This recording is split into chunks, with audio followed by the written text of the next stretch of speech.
Things that were distracting for me is if people were sitting behind me, then I couldn't concentrate. Whereas if the room was like in a half circle and I could see everybody on either side of me, it was easier to concentrate.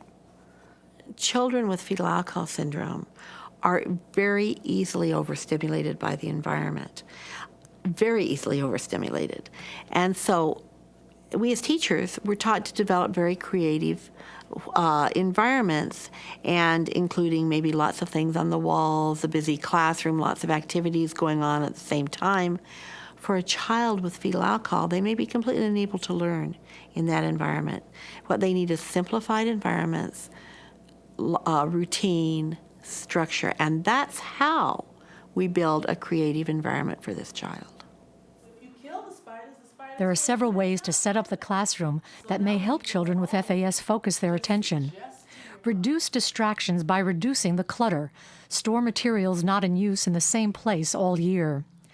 Sit a child with FAS directly in front of you. Having the child looking straight at you can help refocus her. Stand in front of a blank wall when you're teaching, so there's nothing distracting behind you. Allow a child to use headphones to listen to quiet music or even just white noise to help maintain the child's focus. Provide a quiet, safe space like a beanbag chair, a large box, or any quiet area away from other students. Going to the quiet space should feel like a special privilege, never like punishment. Because no two children are affected by fetal alcohol exposure in exactly the same way, there is not just one curriculum or one set of teaching strategies that are effective for all children. But thanks to increased awareness of FAS, educators have begun to explore ways they can help children affected by prenatal alcohol exposure. These teachers have come together from all over the country to share techniques that have worked for them in their own classroom. Their strategies may not work for everyone, but it's their hope that other teachers will be able to use or modify some of these techniques in order to help their own students with FAS. While discussing how they've modified their own classroom environments, the teachers also talked about the importance of using flexibility and problem solving to resolve concentration problems and classroom distractions.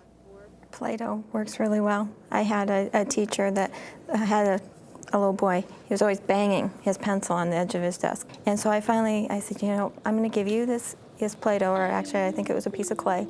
And I said, instead of banging your pencil, I said, you can just sit there and squeeze it, you know, and he would just roll it on his desk.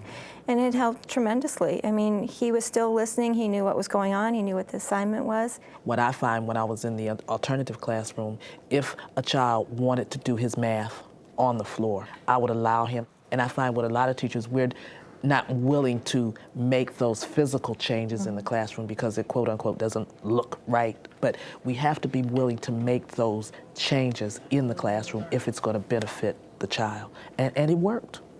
Sometimes the kids can't really go to a different part of the room because my room's not big enough or it's not feasible or whatever. And I'll say, do you need an office? And they love that. Do you need your own office? And for me, that's simply taking out a file folder, just a plain manila file folder, and standing it up, just like this in front of their paper.